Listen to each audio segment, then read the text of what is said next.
آپ دیکھ رہے ہیں میرا program breaking barriers. I am your host Aliya. خبر آ گئی ہے جناب, ایک بہت بڑی خبر آ گئی, اور خبر دینے والا جو سورس ہے وہ بھی ایسا ہے کہ اس کے اوپر ٹرسٹ کیا جا سکتا ہے. یعنی کوئی پولیٹیکل لیڈر یا کوئی پولیٹیشین نہیں ہے, کوئی پولیٹیکل پرسنالٹی نہیں ہے, نہ ہی کوئی ملا ہے, نہ ہی کوئی مولوی ہے, نہ ہی کوئی ریلیجیس پرسنالٹی ہے, بلکہ کوئی اور ہے, تو پھر ٹرسٹ کیا جا سکتا ہے. آپ بھی ایسے ہی سمجھتے ہیں نا. تو ایک پاکستان کے leading businessman, leading industrialist اور one of the richest man of Pakistan, بلکہ اگر top richest man of Pakistan کہا جائے تو غلط نہیں ہوگا, انہوں نے یہ کہا ہے کہ انڈیا کے پی ایم مودی اگلے مہینے ہو سکتا ہے پاکستان وزٹ کر لیں.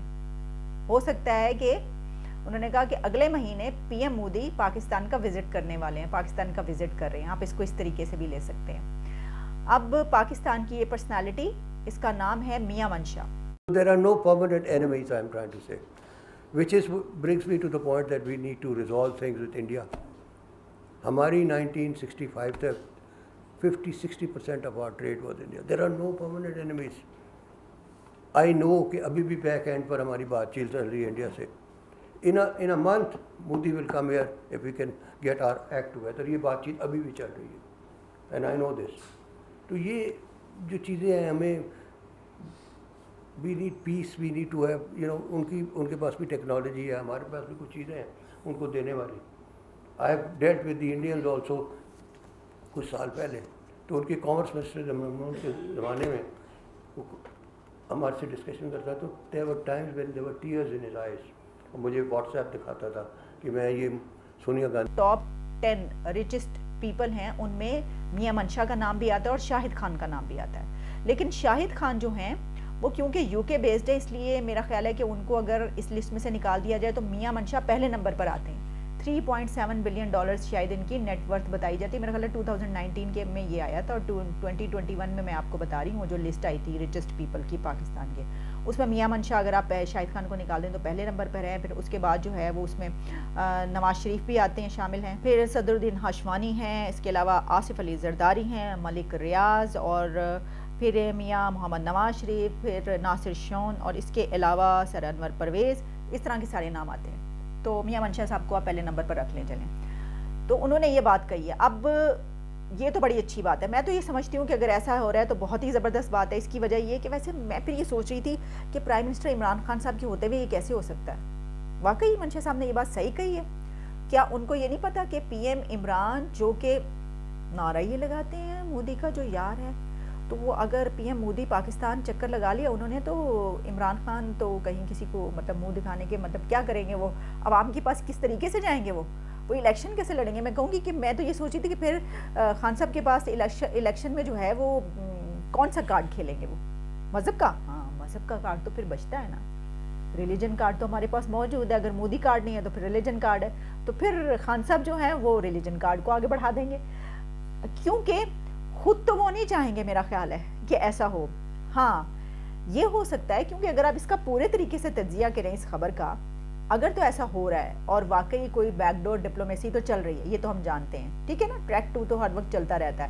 اگر یہ چل رہی ہے ڈپلومیسی, اور جس طرح پہلے بھی آپ کو یاد ہوگا یہ بات کہی گئی تھی کہ جو ہم تعلقات بہتر چلتے ہیں, ملٹری لیڈرشپ جو ہے اس کی طرف سے بھی بات کہی گئی, پولیٹیکل لیڈرشپ کی طرف سے بھی کسی حد تک جو ہے کہ جی تعلقات ٹھیک ہونے چاہیے, ہم جنگ نہیں چاہتے, قومی سلامتی پالیسی آپ جانتے ہیں 100 سال تک جنگ نہیں ہوگی.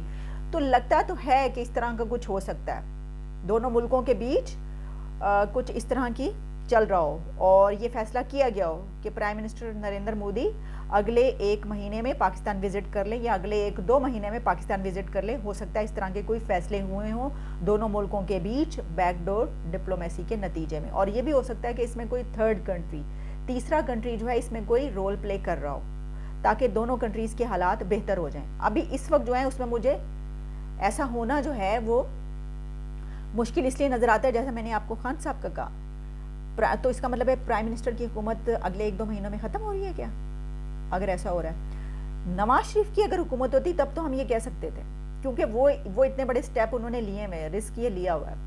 اچھا, تو پھر اب اس کا مطلب یہ ہوا کہ چلیں ہم اس کو کہتے ہیں نا کہ ایک پازیٹیو نوٹ پہ سوچنا چاہیے, تو ہم یہی سوچتے ہیں. ہمیں یہی پتہ ہے کہ جناب پرائم منسٹر نریندر مودی جو ہیں وہ پاکستان آ رہے ہیں اگلے مہینے, تو تیاری کر لینی چاہیے سب کو زبردست قسم کی ان کے استقبال کے لیے. اور پھر یہ کہ سب سے پہلے ان کے آنے پر پہلا قدم جو ہے, پہلا سٹیپ یہ اٹھانا چاہیے کہ تجارت کھل رہی ہے, ٹریڈ دونوں کنٹریز کی اوپن ہو, بارڈرز جو ہیں وہ اوپن ہو تاکہ ایک دوسرے کی طرف آنا جانا ہو, دلوں سے کدورتیں ختم ہوں, دشمنیاں ختم ہوں, اور دونوں کنٹریز ایک دوسرے سے فائدہ اٹھا سکیں. کیونکہ یہ میں آپ کو بتاؤں کہ اس میں جو میاں منشا ہیں اس میں جو انہوں نے اور باتیں کچھ کہی ہیں وہ بھی میں آپ کے سامنے رکھے دیتی ہوں. میاں منشا نے یہ کہا کہ جو پاکستان اور بھارت ہیں وہ ایک دوسرے سے بہت فائدہ اٹھا سکتے ہیں. اس کی وجہ یہ کہ دونوں کے پاس جو ہے وہ اتنے وسائل موجود ہیں. پھر انہوں نے کہا کہ جو گیس ایران کے ذریعے اس طریقے سے آتی ہے وہ بھارت پہنچنی چاہیے, ان کو دی جانی چاہیے, اور پھر ہم بھی جو پاکستان ہے وہ بھارت سے بہت فائدہ اٹھا سکتا ہے وہاں پر ٹریڈ کی صورت میں. اچھا, پھر انہوں نے یہ بھی کہا کہ وہ ایک مرتبہ جو ہے وہ ان کی ملاقات شیخ حسینہ واجد سے ہوئی, تو شیخ حسینہ واجد نے یہ ان کو کہا کہ بھائی یہ کیا ہوتا ہے تمہارے ملک میں, یہ کیا چلتا ہے کہ جو بھی نیا آتا ہے وہ اگلے پچھلے بندے کو برا بھلا کہنا شروع کر دیتا ہے, اس کو کرپٹ اور اس کے خلاف کیسز کھول دیتا ہے. تو کہتے ہیں میں نے ان کو یہ کہا کہ وہی چلتا ہے جو آپ کی اور خالدہ ضیاء کے بیچ چلتا ہے. پھر انہوں نے یہ بھی کہا کہ وہ پاکستان کی وہ واحد انسان ہے, وہ واحد آدمی ہے کہ جن کو پریزیڈنٹ اوباما نے ذاتی ملاقات کے لیے اور پرسنل فرینڈشپ کی بنا پر ان کو وائٹ ہاؤس انوائٹ کیا تھا. اب یہ اگر پی ایم صاحب نے سن لی نا بات تو وہ بڑا ناراض ہو گئے, کہیں گے اچھا مجھ سے بڑا بھی کوئی بندہ ہے جس کو کوئی اس طرح سے انوائٹ کرے گا, بڑے غصے میں آئیں گے. ویسے بھی میاں منشا سے ان کی بنتی ہے یا نہیں مجھے نہیں پتا, کیونکہ کچھ عرصہ پہلے کچھ ایسی خبریں عجیب سی آئی تھیں. وہ کیا تھا, کوئی معاملہ تھا, کوئی فیملی کا, خاندان کا, کوئی بیٹی کا, پتہ نہیں. بہرحال چھوڑیں بھائی, میں اس طرح کی جو ہے نا مسئلہ یہ کہ پرسنل باتیں نہیں کرنی چاہیے, خاندانی باتیں نہیں کرنی چاہیے, لیکن کوئی ایسے معاملات, کوئی کیس ایک اٹھا تھا, عمر چیمہ نے اٹھایا تھا, کوئی ایسی پتہ نہیں کوئی ایسی بات تھی. بہرحال تو ویسے تو پرائم منسٹر عمران خان کی اگر ہم بات کریں تو بہت سے لوگوں کو وہ ناپسند کرتے ہیں. نواز شریف سے تو ان کو آپ کو پتہ ہے دشمنی, وہ تو جنم کی دشمنی ہے ان کو. پتہ نہیں نواز شریف نے ان کا کون سا قرضہ ادا کرنا ہے پچھلے دنوں کا. پاکستان کا تو جو ادا کرنا ہوگا وہ کرنا ہی ہوگا, لیکن ان کا مجھے لگتا ہے کوئی ذاتی ادا کرنا ہے, کیونکہ وہ جو سیاسی دشمنی ہے نا وہ اب خاندانی دشمنی بن چکی ہے, انتقامی ایک وہ اختیار کر چکی ہے اس طرح کی. وہ کہیں پر بھی ہو نا, کوئی بھی بات کر رہے ہوں, ان کی تان آ کر رکتی ہے نواز شریف پہ. ٹھیک ہے جی, چلیں. اچھا, صرف یہی نہیں, اور بہت سارے لوگ ہیں میرا خیال ہے کہ جو ان کے ناپسندیدہ ہیں. تو ویسے تو ایک پرائم منسٹر کو ایک ایسا بندہ ہونا چاہیے جو درگزر کرنے والا, جو معاف, اور پھر معاف کرنے والے ایسے بندے کو اس لیے ہونا چاہیے وہ تو ریاست مدینہ کا نام لیتے ہیں. ریاست مدینہ کا نام لینے والا تو پھر مطلب ان کو تو پھر جو وہ سمجھتے ہیں اور کہتے ہیں کہ بھئی ایسی ہے ریاست مدینہ, تو اس کے مطابق تو ان کو پھر, لیکن بہرحال لوگ کہتے ہیں اور پتہ نہیں کیوں کہتے ہیں, ایسے ہی بلا وجہ ان کے خلاف باتیں کرتے رہتے ہیں کہ جی وہ بڑے انتقام پسند ہیں, اور جس کو ناپسند کر لیں پھر اس کو تو وہ نہیں چھوڑتے, اور اس کو تو پھر وہ گھر تک چھوڑ کے آتے ہیں, اور وہ تو لوگوں کو کہتے رہتے ہیں اس کو نکال دو, اس کو نکال دو, اس کی ایسی کی تیسی, اس نے یہ بات کی ہے میرے خلاف. چلو پھر پتہ نہیں کیوں لوگ اس طرح کی باتیں کرتے رہتے ہیں. بری بات ہے میرا خیال ہے کہ کسی کی ذاتی زندگی کے بارے میں ایسی باتیں کرنا. بہرحال ہم نہیں کرتے. تو میں آپ کو یہ بتا رہی تھی. اچھا, میاں منشا صاحب نے اور بھی بہت اہم باتیں کی. انہوں نے یہ کہا کہ جو نیب کا ادارہ ہے وہ بہت زیادہ خراب کر رہا ہے, اور جس کو چاہتے ہیں وہ اٹھا کر جو ہے بند کر دیتے ہیں, جس کے خلاف چاہتے ہیں اس کو خلاف کیسز کر دیتے ہیں. اور میں نے نواز شریف صاحب سے یہ کہا تھا کہ اس ادارے کو بند کیا جائے, تو انہوں نے کہا نہیں چلنے دیں. تو اب دیکھیں, دیکھا نا, اب دیکھ لیں نواز شریف, وہ کہتے ہیں نا کہ جو ہاتھوں سے لگائی ہوئی گرہیں دانتوں سے کھولنا پڑتی ہیں, تو یہی ہوتا ہے. اب دانتوں سے بھی نہیں کھل رہی یہ گرہیں جو نیب لگاتا ہے. پھر انہوں نے یہ کہا کہ جو میں جو ہوں, میں کوئی 1 سے 1.5 ارب روپیہ ٹیکس ادا کرتا ہوں ایوری منتھلی. پھر انہوں نے کچھ کہا کہ جی جو یہاں پہ بنی ہیں یہ موٹر ویز وغیرہ, اس کی انہوں نے بڑی تعریف کی. پھر انہوں نے اپنے آپ کو IMF کا, انہوں نے کہا کہ میں لاہور کا IMF ہوں, کیونکہ اتنا ٹیکس وہ ادا کرتے ہیں.